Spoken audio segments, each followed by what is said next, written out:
The HOA invaded my private lake and built their luxury floating restaurant right in my face. 6 hours before opening, I confronted Cordelia Blackthorne on my dock at sunrise. Their monstrosity gleamed. White marble pavilion, crystal chandeliers, tables for 200 with gold-rimmed china, lobster and truffle smells wafted over. Staff scrambled for VP's news crews, the mayor.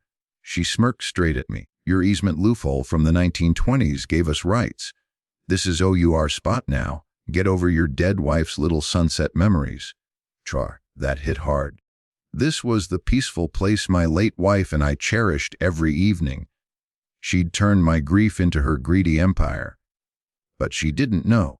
My grandfather's hidden clause in the century-old deed let me revoke it all instantly. Legally. In 6 hours I'd open the drain. The lake would empty. Her restaurant would crash into mud. Her smug face about to shatter. Stick around. The meltdown is epic. What would you do if she taunted you like that?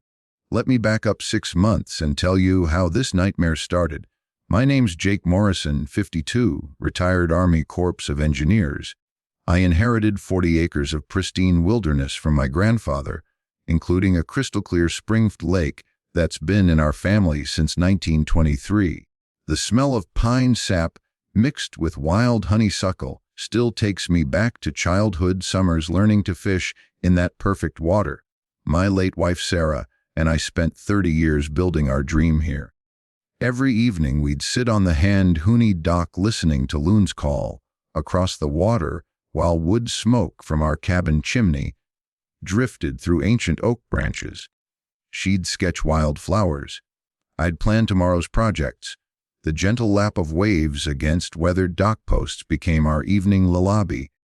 When cancer took Sarah 2 years ago, I scattered her ashes under the memorial oak by the water's edge, the same tree where we'd carved our initials 30 years earlier. Her final words, "Promise me this place stays peaceful forever." I gave her my word. Then Cordelia Blackthorne moved into the new subdivision next door and decided my grief was bad for property values. Picture a woman who treats everything like a hostile takeover. Perfectly manicured talons that droomed impatiently on mahogany steering wheels. White Escalade that reeked of expensive perfume and barely contained rage. Real estate agent who'd failed upward into HOA presidency after 3 bankruptcies in other states. Though I wouldn't learn that delightful detail until later. The woman could turn a compliment into an insult faster than you could say property assessment. It started one Tuesday morning when Cordelia showed up uninvited with a clipboard and measuring tape. The aggressive crunch of designer heels on my gravel driveway announced her arrival like combat boots on broken glass. "Mr. Morrison, I'm conducting mandatory community compliance review," she announced, not bothering with pleasantries. "Your waterfront setup violates multiple setback ordinances." I watched her march toward my dock like Sherman heading to Atlanta. "Mom, this property was grandfathered in decades before your subdivision existed. Everything here is completely legal." She whipped out an official-looking survey that still smelled like fresh printer toner. According to updated boundary assessments, the community property line runs through the center of this lake. You're illegally monopolizing shared water resources. The paper was so crisp, it practically crackled with lies. I retrieved my grandfather's original deed. Genuine 1923 parchment that felt like silk and bore the raised county seal. Here's the actual survey. Mom, my property extends 50 feet beyond the far shoreline. Her face went through more color changes than a mood ring. She'd clearly expected some confused old hermit who'd roll over at the first sign of official paperwork. "Mr. Morrison," she said, switching to that special condescending tone people use when they're about to screw you sideways. "This community has evolved. We can't have one selfish individual hoarding premium waterfront while property values suffer." She gestured toward my hand-built cabin like it was a meth lab. "A man of your background surely understands the value of strategic repositioning." There are lovely senior communities where someone your age could live more appropriately. The dismissal hit like a slap. This woman saw my life's work, my wife's memory, my family's century-old legacy as nothing more than an obstacle to her personal profit. Mom, my wife's ashes rest under that oak tree. This property stays in my family until I'm dead. If you have legal concerns, hire a lawyer. Her smile turned arctic. Oh, sweetie, I don't think you grasp how community development works in the modern era. This lake represents millions in untapped commercial potential. She climbed into her pollution mobile, leaving behind tire ruts in my driveway and the acrid stench of burning entitlement. Her parting shot echoed across the peaceful water. This community deserves better than your hillbilly compound, Jake. Change is coming whether you like it or not. That's when I realized this wasn't about ordinances or property values. This was war. She just didn't know she'd picked a fight with someone who'd spent 30 years learning how water systems work. The harassment started immediately. Within a week, I had 3 HOA violation notices taped to my front door. Excessive vegetation for the wild flowers Sarah had planted. Noise ordinance violation for splitting firewood at 700 a.m. Unpermitted structures for my grandfather's original storage shed. Each citation came with a 500 fine and Cordelia's flowing signature complete with little hearts dotting her eyes. Because nothing says community standards like passive-aggressive calligraphy. I paid exactly 0 in fines. During my Army days, I'd learned that when someone attacks with paperwork, you respond with research. Turns out HOAZ can only enforce rules on properties that voluntarily join their association through signed covenants. My grandfather's 1923 homestead was legally untouchable unless I'd explicitly surrendered those rights through written agreement, which I obviously hadn't. The manila folder on my kitchen table grew thicker daily as I documented every violation notice with timestamps and photos. The satisfying snap of 3 ring binder clips became my favorite sound as I organized evidence of Cordelia's systematic harassment campaign. Anonymous complaints started flooding the county office about my dangerous military equipment and potential environmental hazards. The metallic ping of surveyor stakes being hammered into my property at dawn became my new alarm clock as various inspectors trudged across my land investigating these mysterious reports. County health inspector, fire marshal, building code enforcement. They all found the same thing. My property exceeded every safety and environmental standard. The eco-friendly composting system I'd installed actually worked better than most modern septic setups. Inspector Williams confided after his 3rd visit, "Mr. Morrison, that woman's been calling twice a week for months.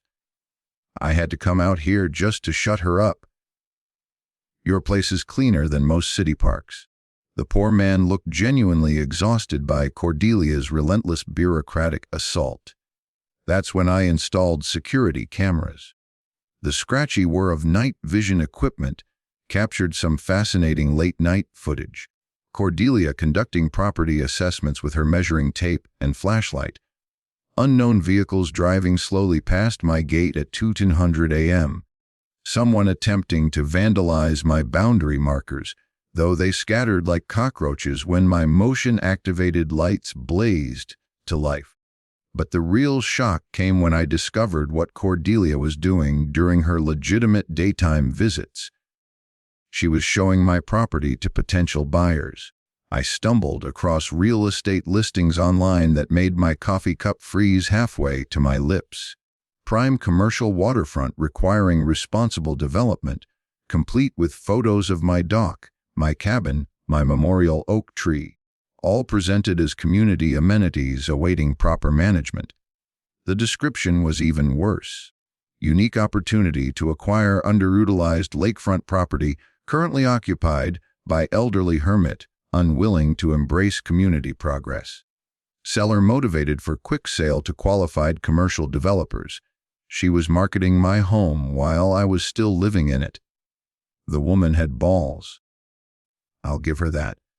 My research into Cordelia's background revealed a pattern more predictable than morning coffee. 3 failed real estate ventures across 2 states, a specialty in targeting elderly property owners near lakes and rivers. 2 bankruptcy filings, both mysteriously dismissed after last-minute financial settlements. This wasn't personal harassment. This was professional predation.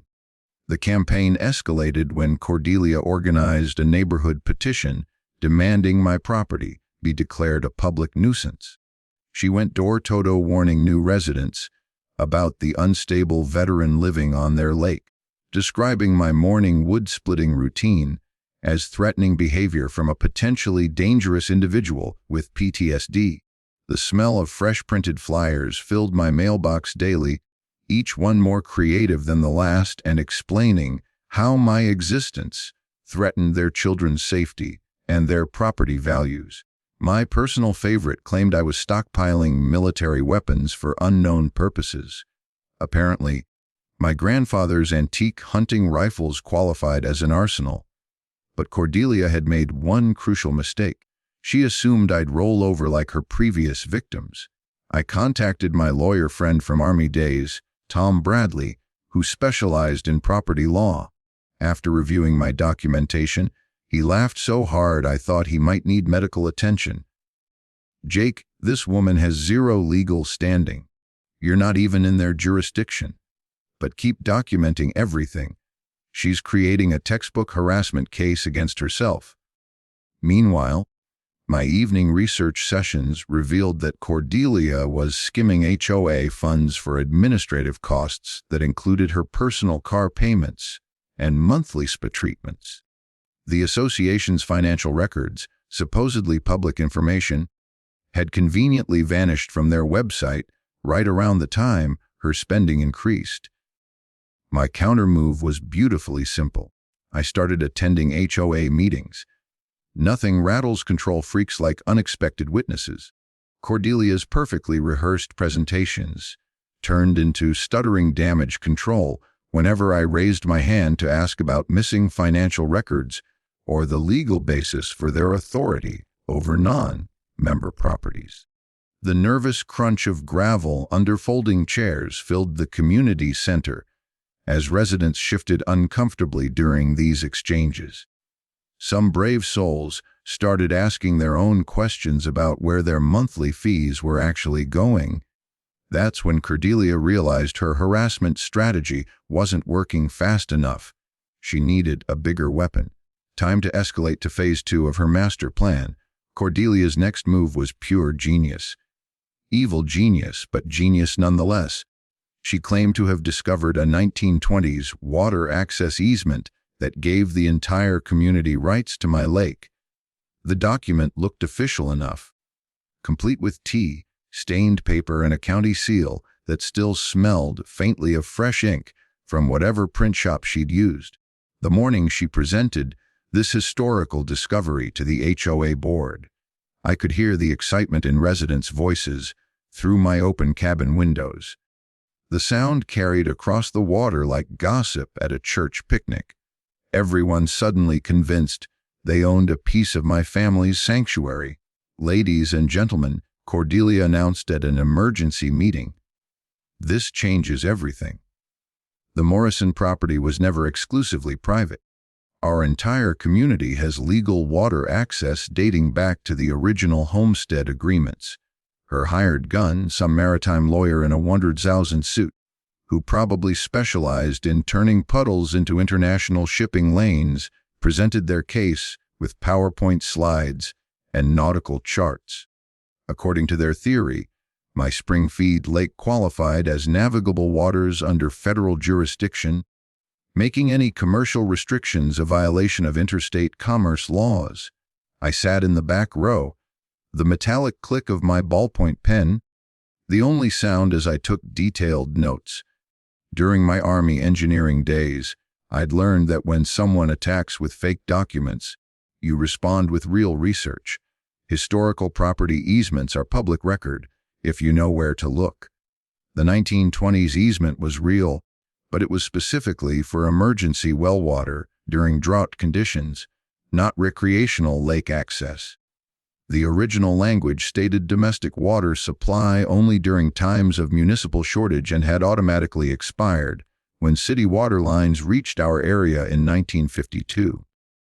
Any lawyer worth his bar exam should have caught that detail. But I let Cordelia finish her presentation. Never interrupt your enemy when they're digging their own grave. The mini twist came 3 days later when a restaurant investor rang my doorbell at 7:00 a.m. Marcus Samuel stood on my porch, holding architectural blueprints and wearing the shell-shocked expression of a man who just realized he'd been royally screwed. The crisp morning air carried the scent of his expensive cologne mixed with what smelled suspiciously like panic sweat. "Mr. Morrison," he said, checking his phone's GPS against my property markers, "I need to ask you something important. Did you or did you not agree to lease waterfront space for a commercial dining facility?" I nearly choked on my coffee. "I'm sorry. What restaurant?" Marcus unrolled blueprints, showing a floating dining pavilion designed for my exact lake dimensions, complete with kitchen specifications and seating arrangements for 150 guests. "Miss Blackthorne collected my $75,000 development deposit 3 weeks ago," she said. "You were eager to begin construction on the community restaurant project." The pieces clicked together like a perfectly assembled puzzle. Cordelia wasn't just harassing me. She was running a sophisticated investment scam, using my property as collateral she didn't own. "Or Mr. Samuel," I said carefully, "I never agreed to any restaurant lease. This woman has zero authority to negotiate anything involving my property." His face cycled through several shades of red as he realized the scope of Cordelia's deception. Turns out she'd approached at least 6 different investors with the same exclusive development opportunity, collecting substantial deposits while promising guaranteed returns from a lakefront dining establishment that would never legally exist. Marcus became my first ally in documenting Cordelia's fraud. He provided copies of signed agreements, email chains discussing menu concepts, and financial records showing exactly how much money she'd stolen from trusting investors who thought they were buying into the next big restaurant trend.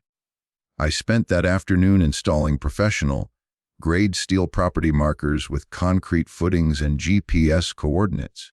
The satisfying thunk of the post-hole digger hitting bedrock reminded me that some battles require proper defensive fortifications. During military surveying operations, I'd learned that disputed boundaries disappear when you establish unshakable physical evidence.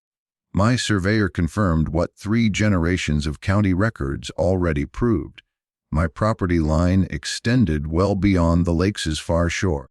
Any structure built on that water would be completely within my private boundaries, making Cordelia's restaurant scheme not just fraudulent, but technically criminal trespassing. But instead of backing down, she doubled down with breathtaking audacity. Cordelia organized daily community wellness walks that happened to pass directly through my property. Groups of residents following her lead like lemmings, trampling Sarah's memorial wildflowers while discussing their upcoming shared lake privileges and pointing out ideal spots for picnic tables. The rhythmic crunch of unauthorized footsteps on my gravel paths became a daily soundtrack of invasion. Every step was being recorded by my security cameras, every trespass documented for future legal proceedings. But the most infuriating part was watching neighbors I'd known for years get swept up in Cordelia's lies. Convinced that my grief-stricken isolation somehow made my property community property, she thought she was building an unstoppable legal and financial steamroller. What she didn't know was that I'd found something in my grandfather's papers that would stop her cold. 3 months before the grand opening, Cordelia made it official. She announced that the HOA was partnering with Lakeside Dining Experiences LLC to build a luxury floating restaurant on what she now boldly called community water. The glossy brochures that appeared in every mailbox promised property values would skyrocket once their innovative waterfront dining destination opened for business. The smell of fresh printer ink from hundreds of promotional flyers filled the morning air as Cordelia's army of volunteers distributed marketing materials like propaganda leaflets.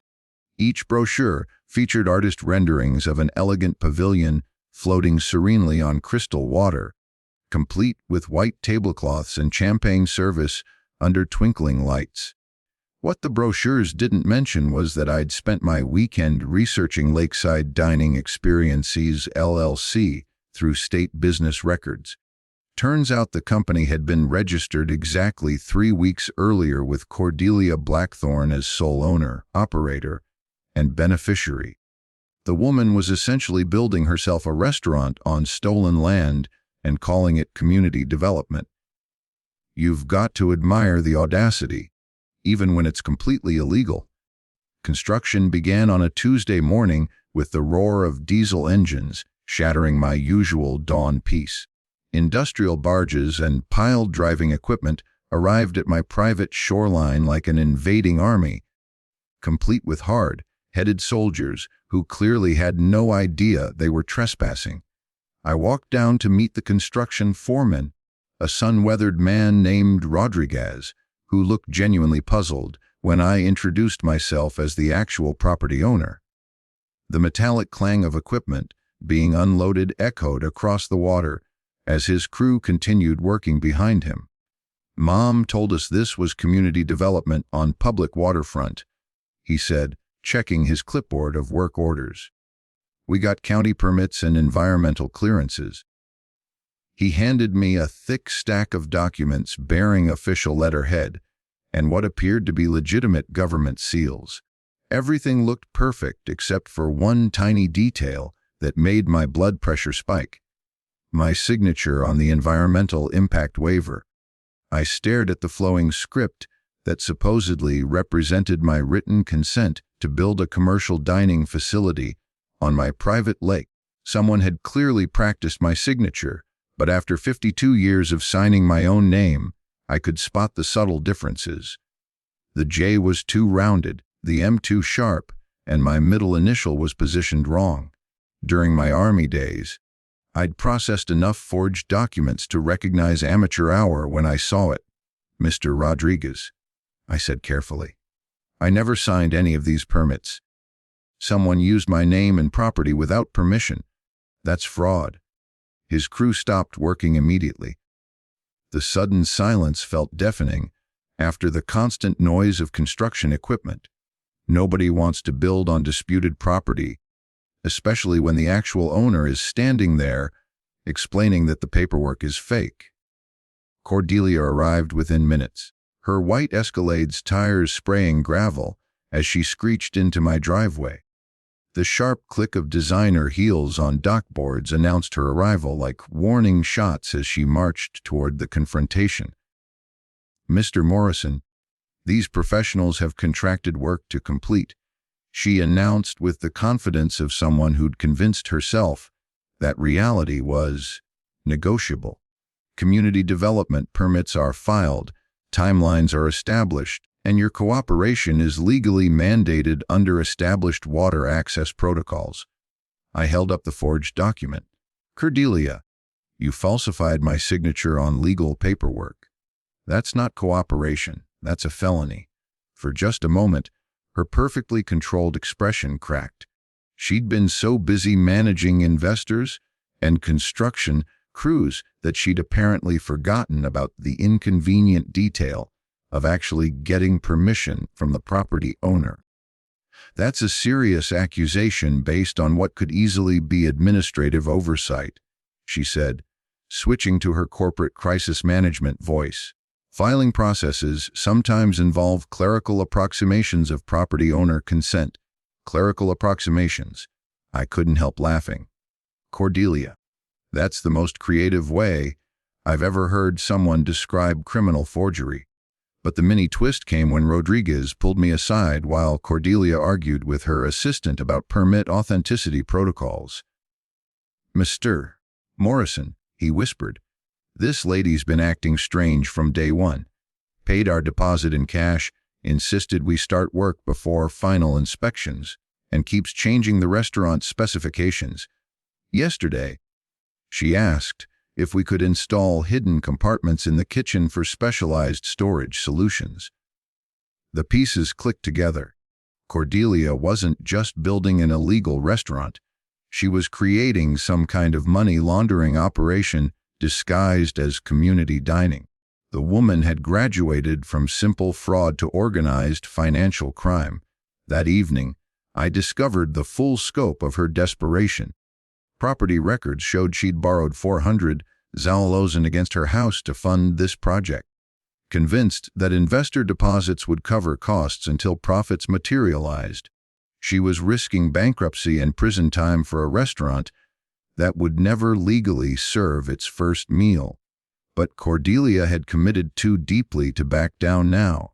She'd found a new construction company willing to work with flexible documentation requirements, probably the kind of operation that built without asking inconvenient questions about permits. The restaurant was going to be built whether I liked it or not. Time to find out what my grandfather had left me to fight back. 2 months before opening day, I finally decided to clean out my grandfather's basement.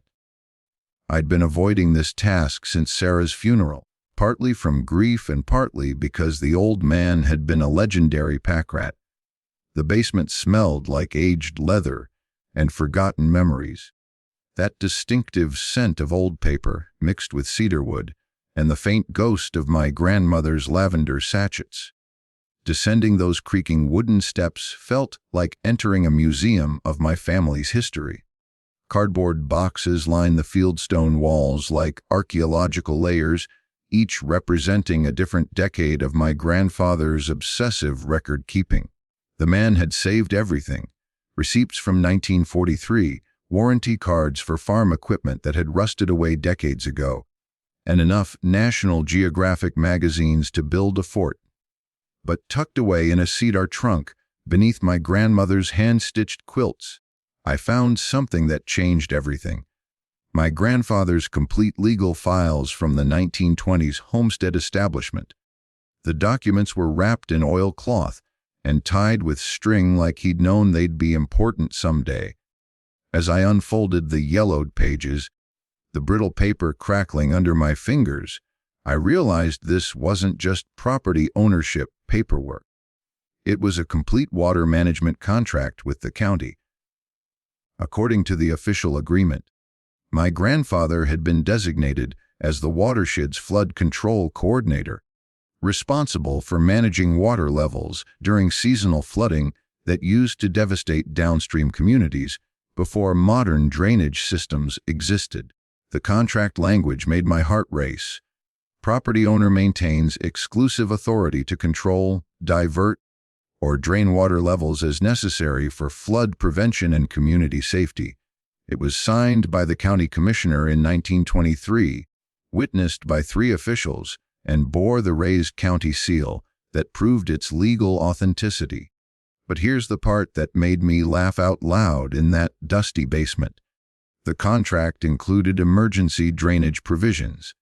My grandfather had installed a sophisticated manual spillway system complete with underground culverts and controlled release gates that could completely drain the lake within 6 hours if flooding threatened downstream properties. The county had actually paid him annual fees for maintaining this critical flood control service, money that nobody had bothered to collect in 40 years. I found his maintenance manual tucked inside the contract folder, written in that precise engineer's handwriting I remembered from childhood. Detailed diagrams showed exactly how the drainage system worked, including step-by-step procedures for emergency water release operations that would make the lake disappear faster than a magic trick. Those mysterious concrete structures I'd always noticed around the lake's edges weren't decorative landscaping. They were components of a Depression-era engineering marvel that gave me absolute legal authority over every drop of water on my property. Standing in that basement, surrounded by my grandfather's legacy, I thought about Sarah's final words. "Promise me this place stays peaceful forever." She'd never lived to see Cordelia's invasion, but somehow I knew she'd approve of using family history to defend family land. Under this century-old contract, any permanent structure on the lake's surface constituted an obstruction to emergency flood control operations, subject to immediate removal. The county would be legally obligated to support my water management decisions, regardless of HOA claims or fraudulent development permits. I drove straight to the county engineering office with photocopies of every document. The current water management coordinator, an earnest young engineer named Stevens, looked amazed as he verified the papers against historical records. "Mr. Morrison, this contract is completely valid," he confirmed. "Your family has been our official watershed manager for nearly a century. When would you like to schedule your next flood control maintenance?" I smiled, picturing Cordelia's expensive floating restaurant, sitting helplessly in mud. "How about Saturday morning at 11:00 a.m.? I think it's time for some long overdue system testing." The trap was set. Cordelia thought she controlled the lake. I controlled the drain plug. 6 weeks before the grand opening, I began assembling my team. First call went to my old Army buddy, Colonel Mike Patterson, now retired and running a consulting firm that specialized in emergency infrastructure operations. The man had supervised more controlled demolitions and drainage projects than anyone in 3 states. Plus, he owed me a favor from our deployment days when I'd kept his convoy out of an IED field. "Jake, you want me to witness what exactly?" he asked, barely containing his amusement. "Legal flood control maintenance on a Depression-era spillway system. Completely legitimate county contract from 1923. But I need official documentation that everything's done by the book." The metallic click of his lighter came through the phone as Mike lit one of his perpetual cigars. "Brother, after 30 years of watching bureaucrats screw up perfectly good engineering projects, I'd love to see some old-school craftsmanship in action. Plus, this sounds way more entertaining than my usual consulting gigs." Next, I contacted Stevens, the young county engineer who'd verified my grandfather's water management contract. Turned out the kid was an engineering history enthusiast who practically bounced with excitement when I described the manual spillway system still functioning after nearly a century. "Mr. Morrison, systems like this are incredibly rare," he said, reviewing my grandfather's original construction diagrams. "Most were destroyed during modernization projects in the 1960s. The engineering principles are fascinating. Your grandfather essentially built a giant manual bathtub drain with precise flow controls. During my research, I'd learned that manual spillway systems were masterpieces of Depression-era engineering, designed when labor was cheap, but materials had to last forever. These systems used gravity and mechanical advantage instead of electrical components, making them virtually indestructible and completely reliable even after decades of neglect. The physical preparation was beautifully straightforward. My grandfather's spillway gates operated like bank vault mechanisms, massive steel wheels that opened underground channels with smooth precision that would shame modern automated systems. Each component had been handcrafted by artisans who took pride in building things that actually worked. Testing the drainage system filled me with respect for my grandfather's engineering genius. The main spillway could release water at precisely controlled rates, while emergency gates could completely drain the lake within 6 hours without causing downstream flooding or erosion damage. The whole network used gravity flow through underground culverts that fed into Mill Creek's natural drainage system.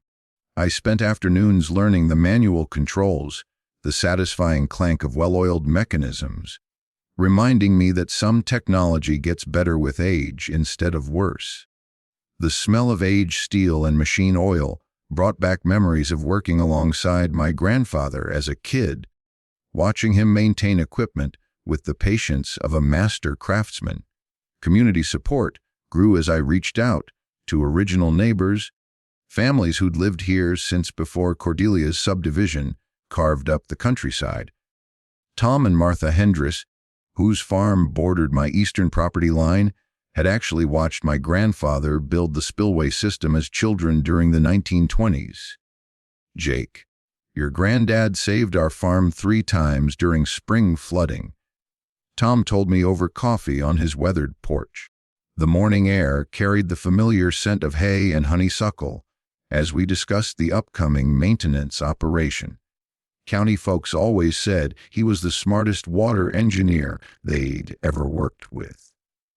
Martha laughed, adding, "We used to sneak over and watch him test those spillway gates.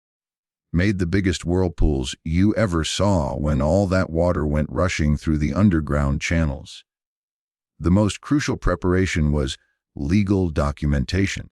I filed official notice with the county about routine flood control system maintenance scheduled for the exact weekend of Cordelia's restaurant opening.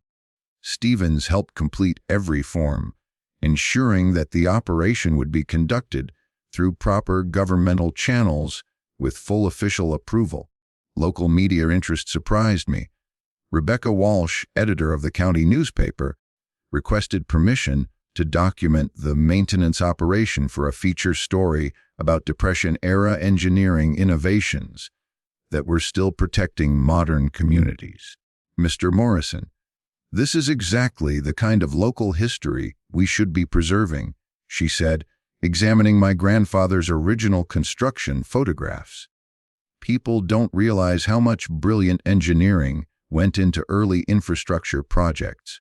Even Sheriff's Deputy Clark expressed interest after I explained the legal situation. The longtime resident remembered my grandfather conducting annual maintenance when he was a kid. "Jake, watching that lake disappear was the coolest thing ever. Like somebody pulled a giant bathtub plug and all the water just vanished," he told me with obvious nostalgia. "Your granddad always let us kids watch from the safe distance while he operated those big wheel valves." Meanwhile, Cordelia's restaurant construction reached final stages. The floating platform gleamed white against dark water, complete with elegant dining pavilions and professional kitchen equipment that probably cost more than most people's houses. By Friday evening, everything was perfectly positioned. Official witnesses, legal documentation, media coverage, and a flood control system that had been waiting nearly a century for this exact moment. Cordelia thought she'd conquered my water through legal manipulation and financial pressure. She was about to discover the difference between stealing property and understanding infrastructure. 1 month before opening day, Cordelia's desperation reached pathological levels. She'd mortgaged everything on the restaurant scheme, her house, her reputation, and apparently her remaining sanity. When rumors spread that I'd been meeting with county engineers about water management issues, she launched a full-scale assault on reality itself. First came the clumsy bribery attempts. County Commissioner Bradley found an envelope containing $3,000 in cash taped under his car's windshield wiper, along with a note suggesting my water management contract could be administratively revised for the greater community good. The man brought it straight to my door, still shaking his head in disbelief. "Jake, I've seen desperate people before, but this woman's lost her mind," he said, handing me the envelope that still reeked of Cordelia's vanilla perfume. "She actually thinks she can buy her way out of a century-old legal contract." When bribery failed, she escalated to amateur sabotage that would have been hilarious if it wasn't so pathetic. My security cameras captured midnight footage of Cordelia sneaking around my spillway system. wearing all black clothing that made her look like a suburban ninja. She'd armed herself with a crowbar and bolt cutters, apparently believing she could disable Depression-era engineering with hardware store tools. The infrared video showed her wrestling with gate mechanisms that had been built to withstand spring floods, not real estate agents having nervous breakdowns. After 20 minutes of futile prying and increasingly creative profanity, she managed to scratch some paint before discovering that my grandfather had designed his infrastructure to outlast civilization itself. I found her designer crowbar, abandoned in the morning dew, along with a torn piece of expensive black fabric that had snagged on the protective fencing. The woman had literally left evidence of her own crimes, scattered around my property like breadcrumbs. But the mini twist that changed everything came when she made the mistake of hiring someone with actual professional skills. Marcus Webb, a Weasley private investigator who specialized in reputation management for desperate clients, approached me at Murphy's hardware store on Tuesday morning. The man followed me through 3 aisles, reeking of cheap aftershave and desperation, while trying to pump me for dirt about my military service. "Mr. Morrison, I represent concerned community members who have questions about your background," he said, pretending to examine paint brushes. "There are rumors about discharge circumstances, possible anger management issues, maybe some incidents involving weapons or authority figures." I continued selecting plumbing supplies while this amateur tried his intimidation routine. "Mr. Webb, you're working for someone who's about to be indicted for fraud. The question is whether you're smart enough to distance yourself before you become an accessory." His confident smirk evaporated faster than morning mist. "I don't know anything about fraud, really, because Cordelia Blackthorne has been running investor scams across 3 states, and private investigators who help obstruct justice tend to lose their licenses. Sometimes they lose more than that." Webb's face went through more color changes than a mood ring as he realized he'd been hired by someone whose legal troubles were multiplying daily. The sound of his footsteps echoed through the hardware store as he practically ran for the exit, leaving behind his business card and probably a few years of life expectancy. But here's where things got interesting. Webb had actually done his homework before approaching me.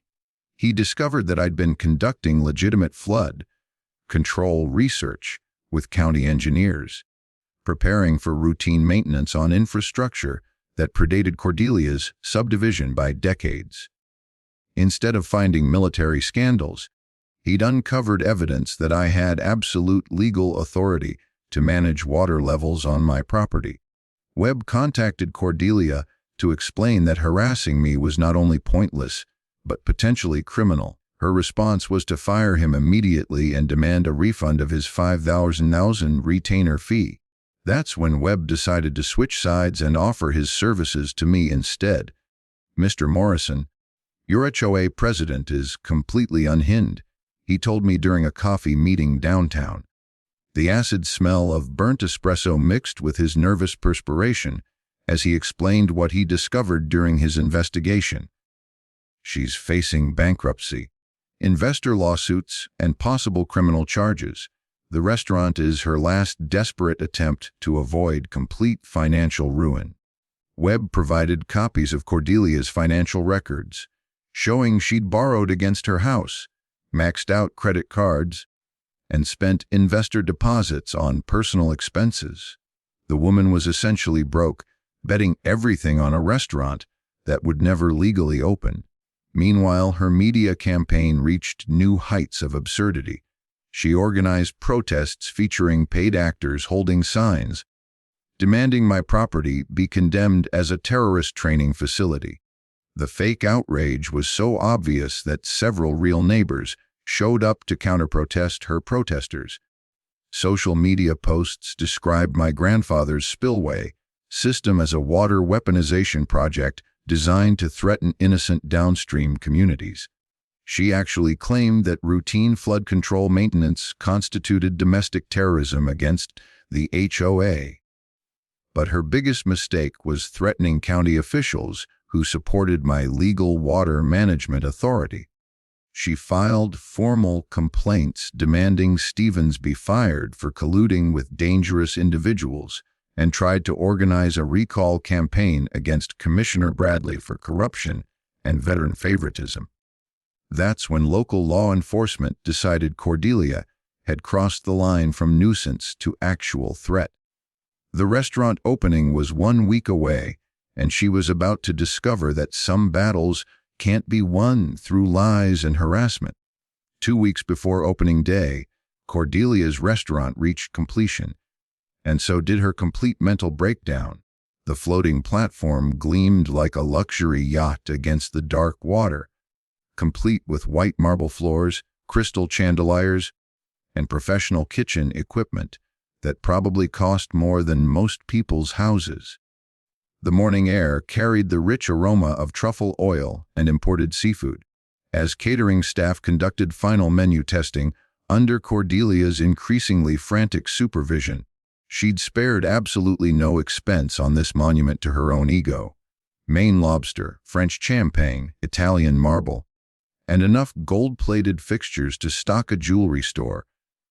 The woman had essentially built a floating palace on my family's lake, using other people's money. Daily press conferences on my dock without permission naturally featured Cordelia describing the transformative community partnership that would put our area on the culinary map. Local TV stations loved the story, broadcasting glossy segments about the visionary HOA president revolutionizing rural dining. Behind the public relations circus, however, Cordelia was unraveling faster than cheap rope. Health Inspector Rodriguez arrived Friday morning for the mandatory pre-opening inspection. His clipboard, an official county badge cutting through Cordelia's cheerful facade like a scythe through wheat. The metallic click of his pen against aluminum clipboard echoed across the water as he documented violation after violation. "Ma'am, these construction permits show clear evidence of document forgery," he said, examining the paperwork with the practiced eye of someone who'd seen every scam in the book. "The county seals are fake. The signatures don't match our records, and this environmental impact statement was never actually filed." Cordelia's perfectly controlled smile began twitching at the corners. "Surely there's been some administrative oversight. Perhaps we could discuss this more privately." The woman actually reached into her designer purse and pulled out an envelope stuffed with cash, apparently believing she could bribe a county official in broad daylight. Rodriguez looked so offended I thought he might arrest her on the spot. "Ma'am, are you attempting to offer me money to ignore safety violations?" he asked, his voice carrying across the water loud enough for the catering staff to hear.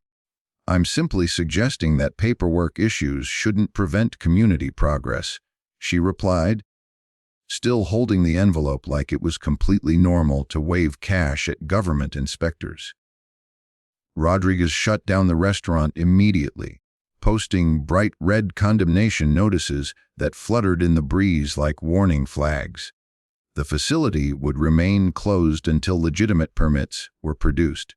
Permits that would never exist because the entire project was built on criminal fraud. But here's where Cordelia's desperation reached truly spectacular heights. She called an emergency HOA meeting for that evening, announcing to a packed community center that the restaurant would open on schedule regardless of bureaucratic sabotage from corrupt county officials. "This community has invested too much to let small-minded government employees destroy our vision," she declared, her voice rising to near hysteria levels. The smell of her anxiety mixed with vanilla perfume created an almost toxic cloud around the podium. That's when the mini twist exploded in her face like a hand grenade. Treasury Secretary Janet Mills stood up with a thick folder of financial documents, her normally quiet voice cutting through the room like a blade. "Cordelia, I need to ask you something in front of everyone. The 120,000 HOA emergency funds." The room went dead silent, except for the nervous creak of folding chairs, as residents leaned forward to hear the answer to a question that would destroy everything. "Those funds were properly allocated for approved community development projects," Cordelia replied. But her voice had developed a noticeable tremor. "What approved projects?" Mills shot back, opening her folder to reveal months of unauthorized transactions. "You've been writing checks to restaurant suppliers, construction companies, and catering services without any board approval. You've stolen over 100,000 from this community." The explosion of angry voices nearly drowned out Cordelia's attempts to explain how embezzlement was actually strategic community investment. Residents demanded immediate refunds, threatened lawsuits, and several people started calling the police right there in the meeting. But Cordelia's final meltdown was truly spectacular. She screamed at her own board members, accused neighbors of sabotaging community progress, and declared that the restaurant would open tomorrow, even if she had to serve guests herself. "You're all too small-minded to appreciate visionary leadership," she shrieked, storming out of the meeting while residents sat in stunned silence. Meanwhile, my final preparations proceeded with military precision. County Engineer Stevens had completed all official documentation for Saturday morning's flood control maintenance, ensuring every procedure would be conducted through proper governmental channels. Colonel Patterson arrived Friday evening, bringing professional photography equipment and enough credentials to satisfy any legal challenge. The man was practically vibrating with excitement about documenting Depression-era engineering excellence. "Jake, this is going to be beautiful," he said, examining my grandfather's spillway controls. "Watching precision craftsmanship in action is like seeing art come alive." Saturday morning would bring perfect weather, legitimate witnesses, and the most expensive lesson in property law our county had ever witnessed. Cordelia was about to discover that some engineering is more permanent than criminal schemes. Saturday morning arrived with crystal clearer skies and the kind of perfect weather that makes criminals feel invincible. By 10:30 a.m., the floating restaurant buzzed with final preparations despite having no legal permits to operate. Cordelia had decided to proceed with her grand opening regardless of county condemnation orders, apparently believing that enough audacity could overcome reality itself. VIP guests began arriving in luxury cars that crunched across my gravel driveway without permission. Mayor Thompson, 3 county commissioners, local business leaders, and a reporter from the state newspaper, all dressed in their finest clothes for what they believed would be an elegant lakeside dining experience. The morning air carried the rich aroma of imported lobster and expensive wine as catering staff made final preparations on the gleaming white platform. Crystal glasses clinked softly in the breeze while Cordelia greeted her guests with the manic energy of someone whose entire world was about to collapse. "Ladies and gentlemen, welcome to the future of community dining," she announced through a portable microphone, her voice echoing across the water. "Today marks a new era of cooperation between visionary leadership and responsible development."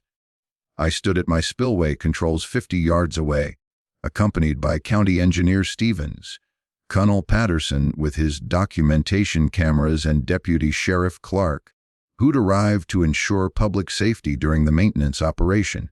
At exactly 1100 a.m., I keyed the radio to Stevens. "County Engineer, this is the Morrison Property Flood Control Coordinator. Beginning routine system maintenance is scheduled. Confirmed. Mr. Morrison, you are authorized to proceed with approved maintenance operations under the 1923 water management contract." The first spillway gate opened with the deep mechanical groan of Depression-era engineering coming to life. The sound carried across the water like the voice of mechanical gods, causing several guests to look around in confusion. Water began flowing into the underground drainage system with a satisfying rush that reminded me of my grandfather's stories about taming spring floods. The lake level dropped noticeably within the first 10 minutes, causing the restaurant platform to settle slightly as its flotation decreased. "What's happening to the water?" someone called from the floating platform. But Cordelia quickly dismissed their concerns as natural lake circulation patterns. The TV news crew began filming what they assumed was interesting background footage of water management operations, completely unaware they were about to broadcast the most expensive restaurant failure in state history. At 11:15 a.m., I opened the second spillway gate. The lake level dropped 2 feet within 20 minutes, causing the restaurant platform to tilt as its supports contacted the lake bottom. Expensive kitchen equipment began sliding across tilted counters, while servers struggled to keep champagne glasses from rolling off increasingly unstable tables. "Ladies and gentlemen," Mayor Thompson called out nervously, "perhaps we should discuss this unusual water situation with the property owner." That's when I walked to the crowd with my grandfather, 1923 water management contract in hand. Deputy Clark at my side with official documentation of the legal maintenance operation. "Good morning, everyone," I announced through my own microphone, my voice carrying clearly across the still draining water. "I'm Jake Morrison, owner of this property and the county-designated flood control coordinator for this watershed." I held up the yellowed contract documents. "Under the authority granted to my family in 1923, I'm conducting routine maintenance on our emergency spillway system. This drainage operation is completely legal and has been properly coordinated with county officials." Cordelia's face went through more color changes than a sunset as she realized what was happening. "You can't do this. I have guests. I have investors. This is community property now." "Mom," I replied calmly, "this has never been community property. You've been operating an illegal restaurant on private land, using forged permits and stolen investor money." The third spillway gate opened with another mechanical groan, and the lake level plummeted another 3 feet. The elegant floating restaurant settled into the mud with a grinding crash that echoed across the water like the sound of dreams dying. Catering staff abandoned ship, wading through knee-deep mud while carrying salvageable equipment. VIP guests fled across the tilting platform in their formal wear, champagne bottles rolling around the deck like expensive bowling balls. Deputy Clark stepped forward with his radio. "This is Unit 12. I need backup at the Morrison property. We have a situation involving fraud, trespassing, and about 200 angry people in evening wear." The TV news crew captured everything as Cordelia's perfect composure finally shattered completely. She screamed at construction workers, threatened county officials, and accused me of destroying community progress through domestic terrorism. That's when Agent Sarah Samuel of the FBI Financial Crimes Unit arrived with a warrant. "Cordelia Blackthorne, you're under arrest for wire fraud, money laundering, and conspiracy to commit real estate fraud," she announced while the news cameras rolled. As they led Cordelia away in handcuffs, she screamed one final threat. "This isn't over, Morrison. You'll pay for destroying my vision." I looked at the expensive restaurant platform, sitting helplessly in 3 feet of mud. Then at my grandfather's spillway system that had worked perfectly after nearly a century. "Mom," I called after her, "my grandfather built this system to last forever. Your restaurant was always temporary." 6 months later, I stood beside the refilled lake, watching families enjoy the first annual Sarah Morrison Conservation Festival. The water had returned to its crystal clarity within 2 weeks of the restaurant removal. My grandfather's natural spring system quickly restoring the ecosystem that had thrived here for generations. Fish populations rebounded, Migrating birds returned, and the memorial wildflowers Sarah had planted bloomed more beautifully than ever. Cordelia Blackthorne pleaded guilty to 15 federal charges, including wire fraud, money laundering, and racketeering. She received 4 years in federal prison and was ordered to pay full restitution to the investors she'd defrauded. Her house sold at auction to cover legal costs, with the proceeds barely scratching the surface of what she owed. The HOA dissolved immediately after an audit revealed she'd embezzled over $200,000 from community funds for personal expenses and restaurant construction. Several board members faced civil lawsuits, though most were eventually cleared when it became obvious they'd been manipulated by a professional con artist. But the real transformation came in how the community healed itself. Longtime residents who'd remained silent during Cordelia's harassment campaign stepped forward with apologies and offers of support. Tom and Martha Hendricks organized a group of original neighbors who helped me establish the property as a conservation education site. "Jake, your grandfather's flood control system saved our farms for decades," Tom said during our planning meetings. "It's time we properly honored his contribution to this community." County officials formally recognized the historical significance of my grandfather's engineering work, designating the spillway system as a protected historical landmark. The 1920s water management contract was updated to include educational provisions, allowing school groups and engineering students to study Depression-era infrastructure. Stevens, the young county engineer, helped me develop educational programs about sustainable water management and flood control systems that don't rely on modern technology. We've hosted dozens of field trips where kids learn how gravity, mechanical advantage, and careful engineering can solve problems that electronic systems can't. The memorial garden, where Sarah's ashes rest, became the centerpiece of our conservation education efforts. Native plant workshops, bird watching groups, and environmental science classes now gather monthly under the ancient oak, where we'd carved our initials decades ago. Local media coverage of the restaurant disaster evolved into positive stories about historical preservation and community conservation efforts. Rebecca Walsh's feature article about my grandfather's flood control system won a state award for historical journalism and brought visitors from engineering schools across the region. Even the economic impact exceeded expectations. Property values increased after the conservation designation. Ecotourism brought steady revenue to local businesses. And the annual festival attracts hundreds of families interested in environmental education and Depression-era history. The Sarah Morrison Conservation Scholarship Fund, established with donations from grateful community members, provides annual support for students studying environmental engineering and water management.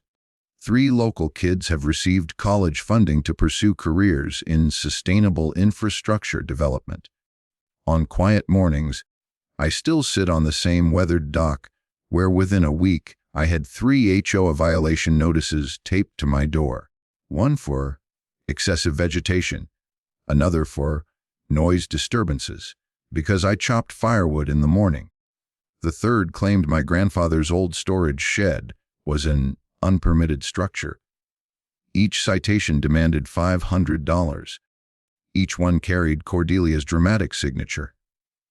I paid exactly 0, because during my Army days I learned something useful. When someone attacks you with paperwork, you respond with better paperwork.